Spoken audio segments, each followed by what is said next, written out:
A white officer storms into a courthouse with unbridled fury, ready to pounce on a black woman never suspecting she is his newly appointed chief of police. In a single explosive moment, reputations will unravel, buried truths will explode into the open, and a small city will come face to face with a reckoning it never saw coming. Welcome to Epic Stories, where we delve into riveting tales that challenge our perspectives and light the spark of change. If you find power in this story, don't forget to hit like, subscribe, and drop a comment to share your thoughts. Lakefield County Courthouse in Dawson City, Oregon. A building of stern gray stone and silent corridors was about to become the stage for a confrontation no one anticipated. Officer Matt Collins, a 15-year veteran of the local Dawson Police Department, stood rigid near a polished wooden bench, waiting to testify in what he believed to be a routine case. He had no idea that the poised black woman he was about to confront under the fluorescent lights held a rank that would shake his entire world. When their paths collided, the repercussions were destined to be swift, staggering, and impossible to forget. Officer Matt Collins was a second-generation policeman, patrolling the streets of Dawson for over a decade and a half. He wore his Navy uniform with a certain pride, the same badge his retired father once displayed with honor. At family dinners, Matt's father would recount stories of heroism on the force, tales that made law enforcement sound less like a job and more like a divine calling. Yet somewhere along Matt's journey, devotion morphed into cynicism, and duty tangled with bitterness. It showed in his manner, harsh interactions, snap judgments. He never considered himself a bad cop in his eyes, he was simply a realist, someone willing to see the city's underbelly for what it was. He seldom paused to think whether any prejudice colored his decisions or whether his worldview needed re-examination. The Lakefield County Courthouse dominated Dawson's historic center, its tall Ionic columns evoking the gravity of the law. Locals often whispered about the sensational trials that had played out within its venerable walls, from political scandals to feuds that snowballed out of control, even to heartbreaking custody battles. Dawson wasn't a huge metropolis, but the courthouse rarely had a quiet day, with disputes and criminal matters rotating through its docket. This particular morning, the bright overhead lights in the corridor leading to courtroom 2 flickered and hummed. Matt had been summoned for a minor assault case involving a teenage scuffle. The drill was familiar: fill out forms, wait for the bailiff, then step forward and recount details of an arrest he'd handled. Meticulous documentation was Matt's specialty. He prided himself on precision, even if the lens he used was warped by a hardened worldview. If anyone had asked Matt about the rumor swirling around the notion that Dawson's police leadership was about to be shaken up, he'd have just shrugged. He had bigger problems: his mortgage, his mother's medical bills, and a nagging worry in his neck that flared at the idea of life beyond the force. His motto was simple: keep your head down, stick to the job, and trust that loyalty would be rewarded. In stark contrast, standing at a quiet bend in the hallway was Veronica Vera Anderson, a tall, composed black woman who missed nothing around her. She was dressed in a crisp, charcoal gray suit, her hair in stylish locks framing a calm yet keen gaze. Vera had arrived in Dawson only the previous evening, barely having time to settle into the crisp Pacific Northwest air or finalize her new office arrangements. But she came with purpose: to inject fresh reforms into a department rumored to be stagnant. Next to her stood Dawson's mayor, Miranda Ruiz, whispering updates. Miranda had championed Vera's appointment as the new chief of police, spurred by rising complaints of excessive force and a departmental culture that often divided the community. Word spread throughout Dawson that a newcomer with a formidable record was about to step into the top seat. Vera had a track record in larger cities, spearheading community policing initiatives that built trust between officers and neighborhoods. She specialized in conflict de-escalation, officer empathy training, and holding the force accountable, an approach that didn't always make her popular among old guard officers. For now, she was incognito, waiting to finalize paperwork before making her official introduction at the station. She urged the mayor to keep her presence hush-hush, and Mayor Ruiz obliged, introducing Vera only as a consultant whenever pressed. As the pair approached courtroom 2, Vera noticed a tall, broad-shouldered officer at the doorway. He had a close-cropped haircut, a stern mustache, and eyes narrowed as though the entire world was a suspect. He occasionally glanced at his watch, exuding impatience. She sensed the tension radiating from him. She did not yet know that this was Officer Matt Collins. Fate would soon intervene in a manner neither of them foresaw. The building filled with the rhythmic tapping of footsteps against marble, lawyers, clerks, witnesses, and defendants funneling in for the day's cases. The old wooden benches inside courtroom 2 were nearly at capacity, creaking under the weight of onlookers, each new arrival hoping to find a seat. Judge Karen Franklin, known for her no-nonsense style, presided over the proceedings. Vera took a seat near the back, while Mayor Ruiz excused herself for other courthouse business. Vera quietly observed the swirl of cases as she settled in. She aimed to discern how justice was handed out here. Dawson's legal system might have been small town, but it was said to be rigid about procedure. Across the aisle, Matt Collins sat in the row reserved for law enforcement, scanning his notes and recalling every detail of the upcoming assault case. The tension never left his posture, manifesting in a coiled energy. He was oblivious to the fact that the new chief of police was just a few feet away. At one point, Vera moved closer, searching for space on the officer's bench. "Excuse me," she said in a courteous voice, "may I sit here?" Matt barely looked up. He registered her as a black woman poised, confident but dismissed her in the same moment. With a flick of his fingers and a half-hidden scowl, he gestured for her to sit, not bothering with a spoken reply. Vera quietly took her seat at the far edge, noticing his closed-off demeanor. A more amiable officer might have exchanged small talk, but Matt radiated an unwelcoming aura. She focused instead on the bailiff's roll call.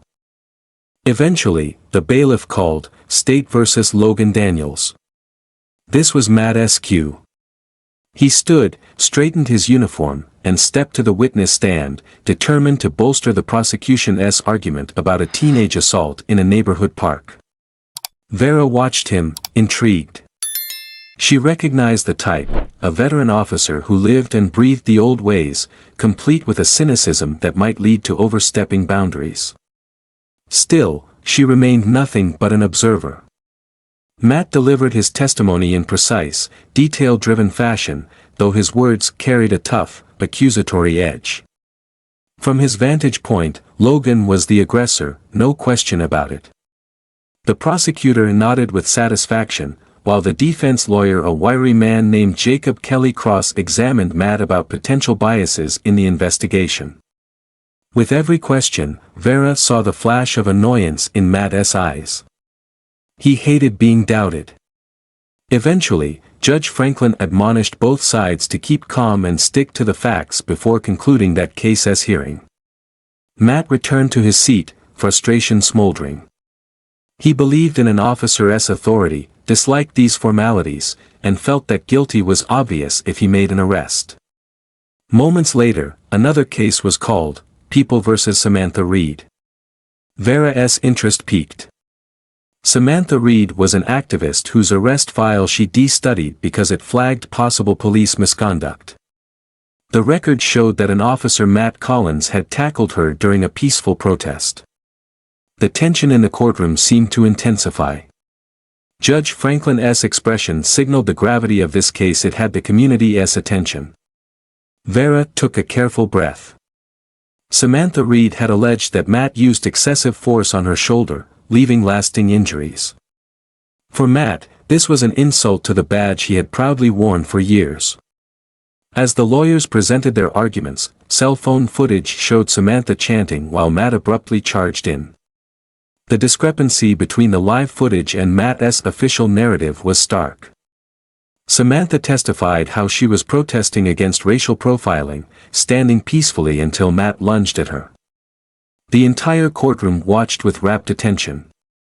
Matt insisted that the footage missed the lead-up. He claimed Samantha had resisted and threatened public safety.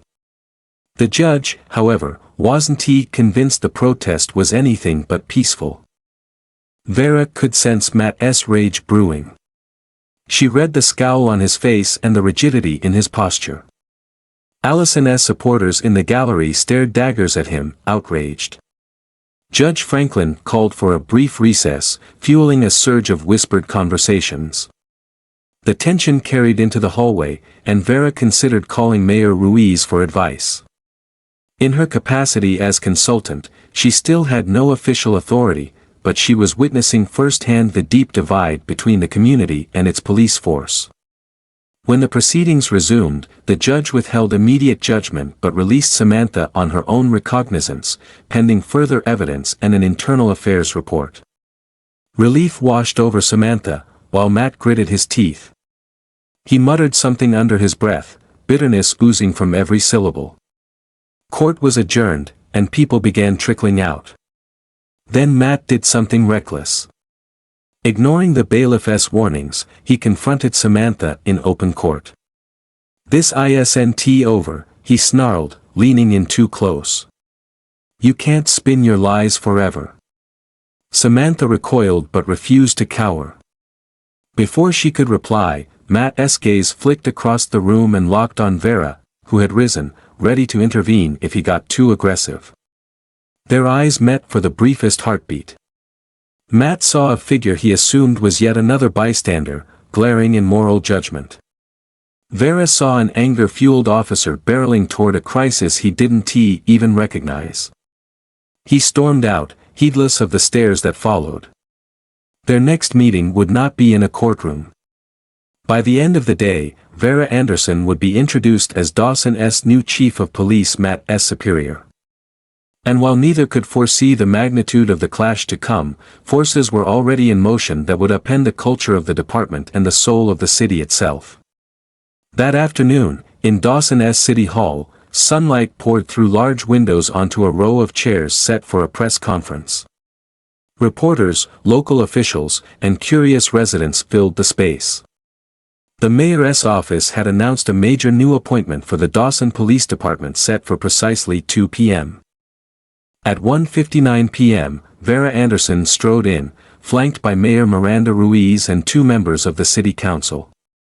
Vera wore the crisp uniform of a chief, complete with a shining gold badge. The murmurs started as soon as she approached the podium. Some recognized her from newspaper coverage in other cities, praising her reforms. Others had never seen her before but were struck by her assured bearing.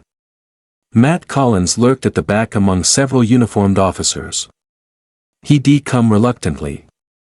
Station leadership had strongly encouraged all available personnel to attend. He half listened to Mayor Ruiz's preamble about progressive leadership. His mind still festered with anger about Samantha Reed's accusations. Then the bomb dropped. "It is my privilege," Mayor Ruiz proclaimed, "to introduce Dawson's new chief of police, Veronica Anderson." Polite applause broke out, accompanied by astonished side conversations. Matt's eyes snapped up, drawn by the crowd's reaction. And there at the microphone stood the same black woman he'd brushed aside in the courthouse. A jolt of disbelief coursed through him. She wasn't just some civilian.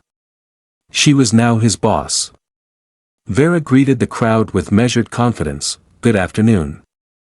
I'm honored to serve as Dawson's chief of police. My mission is simple, to protect and serve every member of our community with fairness, justice, and accountability. Building trust between officers and residents will be our top priority." The applause swelled. Cameras flashed, capturing her assertive yet welcoming posture.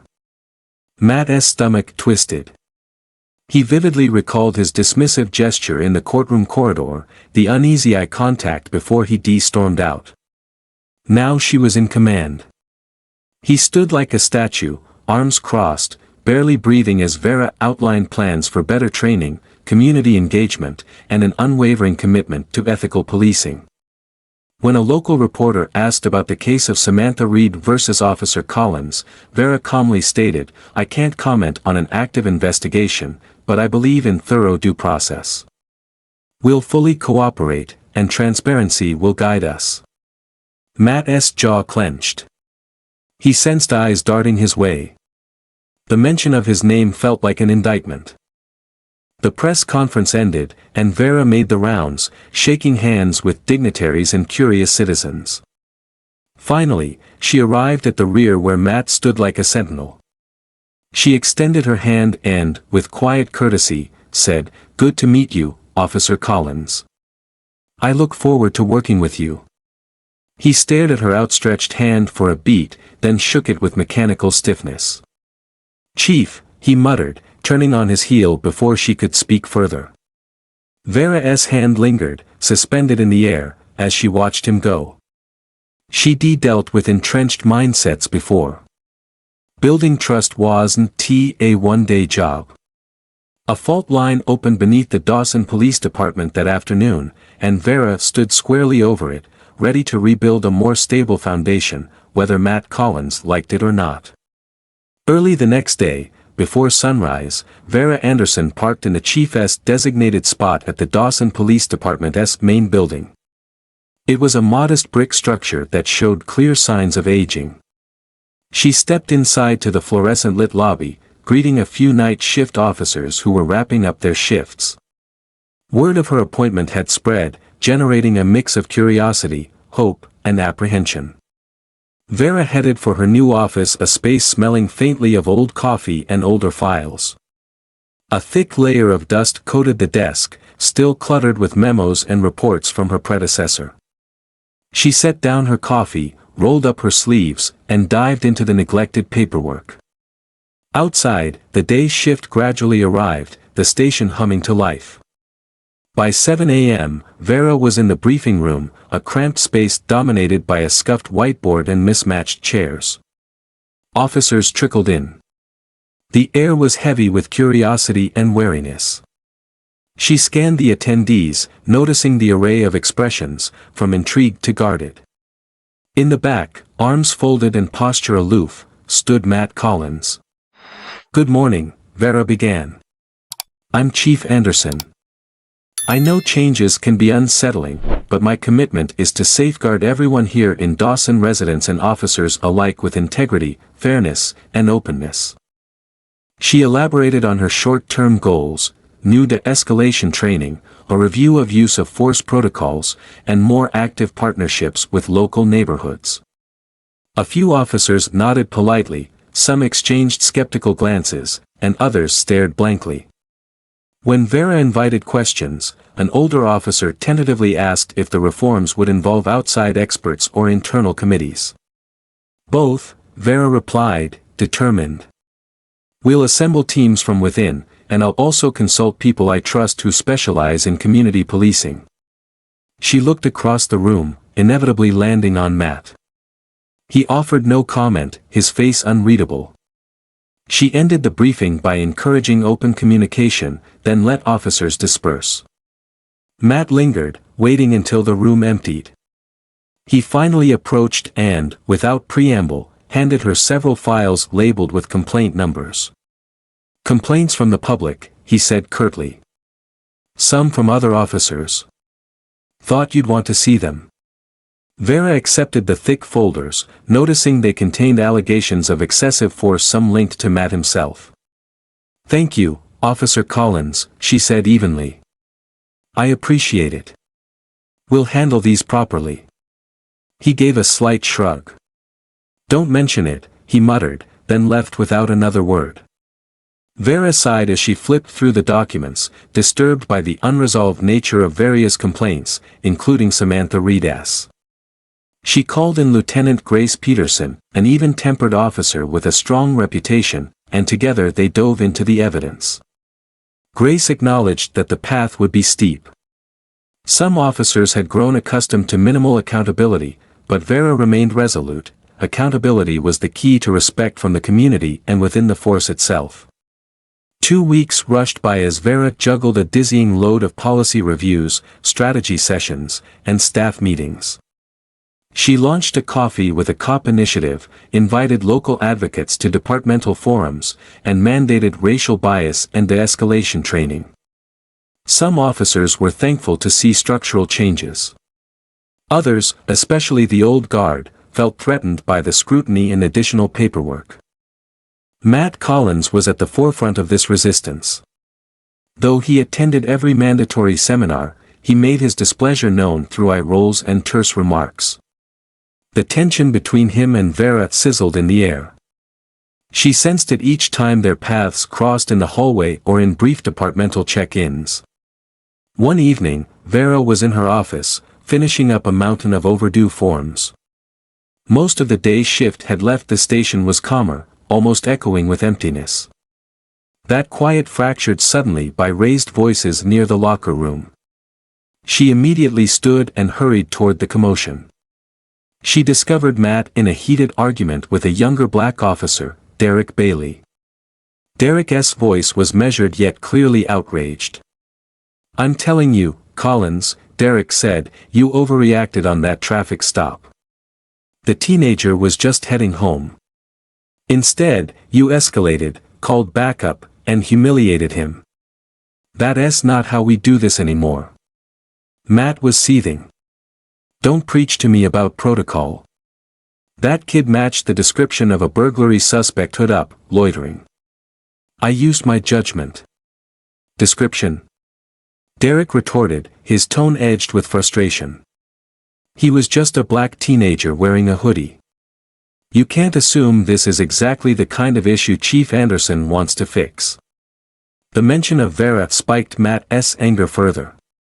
"I don't need her so-called reforms," he snarled. "I do real policing. Keep acting like her lapdog, and see where that gets you." Vera stepped in. "Officer Collins. Officer Bailey. What is going on?"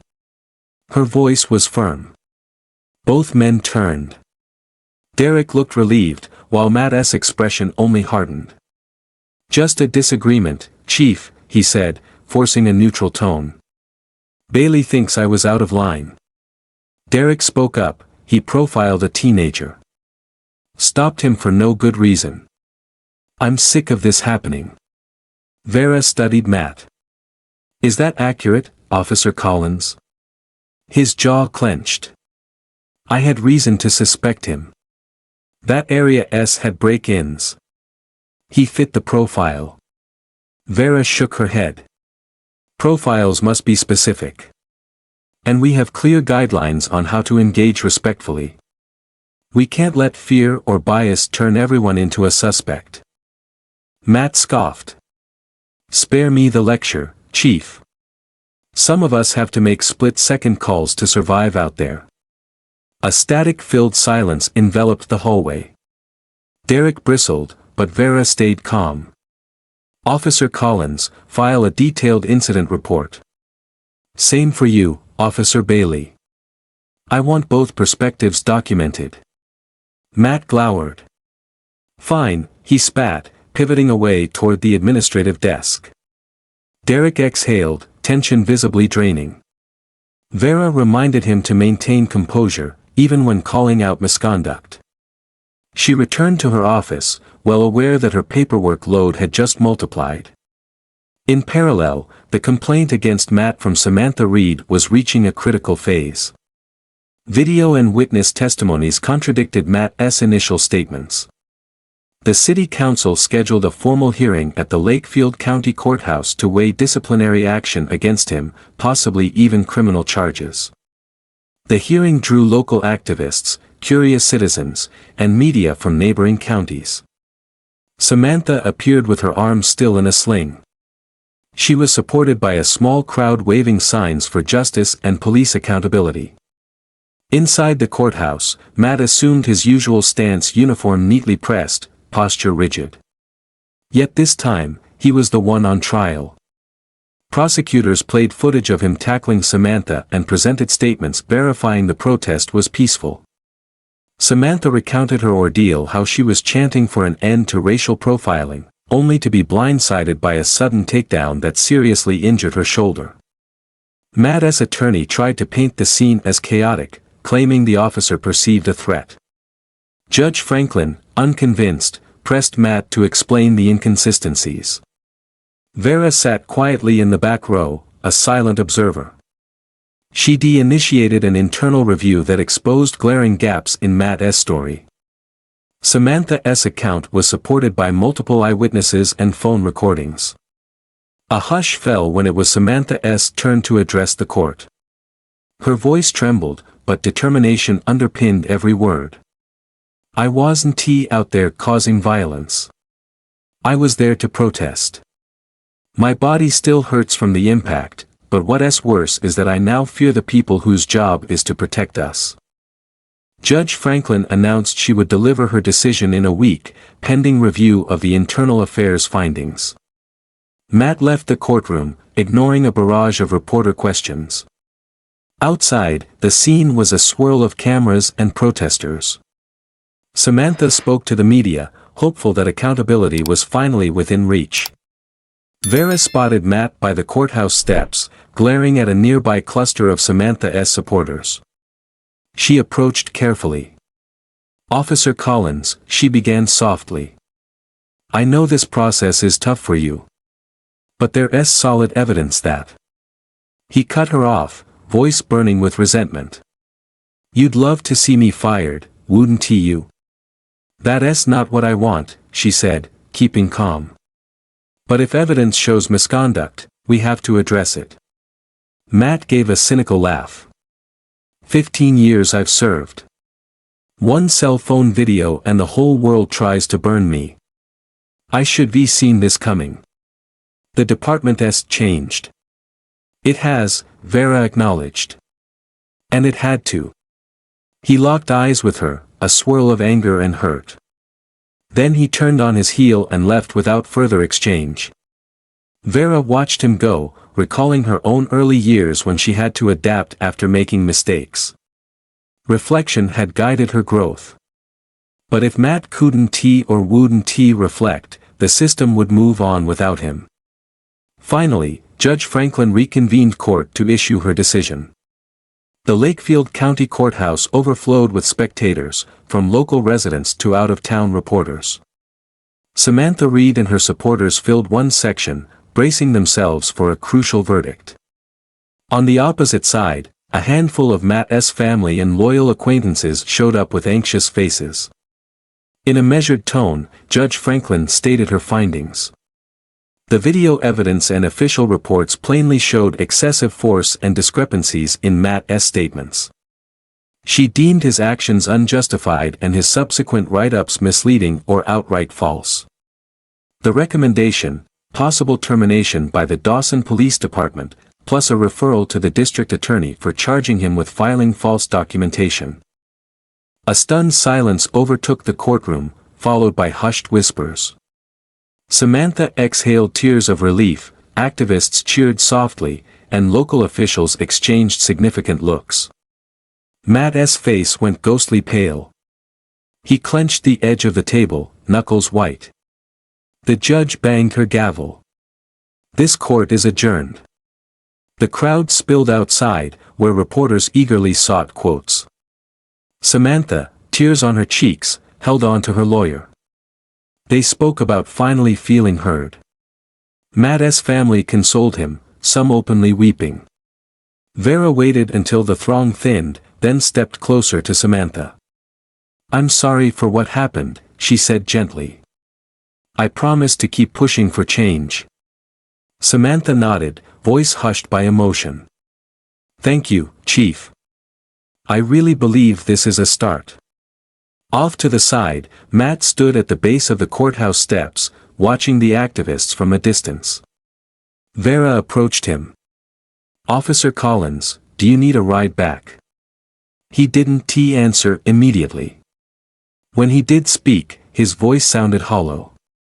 Guess I won't be an officer much longer, right? His gaze flickered to meet hers. 15 years, gone just like that. Vera felt a pang of sympathy but remained truthful. Sometimes we have to face the consequences of our choices. He snorted bitterly. So that's it. The system I dedicated my life to sees me as some disposable pawn. He let out a hollow laugh. I'm done here. His shoulders sagged as he walked away, disappearing into the milling crowd. Vera stood in the drizzle that had started falling, feeling the chill of the day seep through her uniform. In her heart, she held on to hope that maybe, in time, Matt would glean something from this downfall. But for now, his path was set. Back at City Hall, the mood was cautiously optimistic. Vera convened a meeting with the City Council and Mayor Ruiz to discuss immediate steps for reform. The public outcry had ignited a resolve in the community. People wanted a police department that protected them, not oppressed them. Vera doubled efforts to finalize new training modules and oversaw the hiring of officers open to change. With Matt's likely removal from the force, word spread that the old Dawson PD was on its last legs. Some lamented the passing of a storied era, others welcomed a future that had accountability at its center. No matter what, things would never revert to the old status quo. Weeks passed. While more work lay ahead, there was a renewed spirit in Dawson.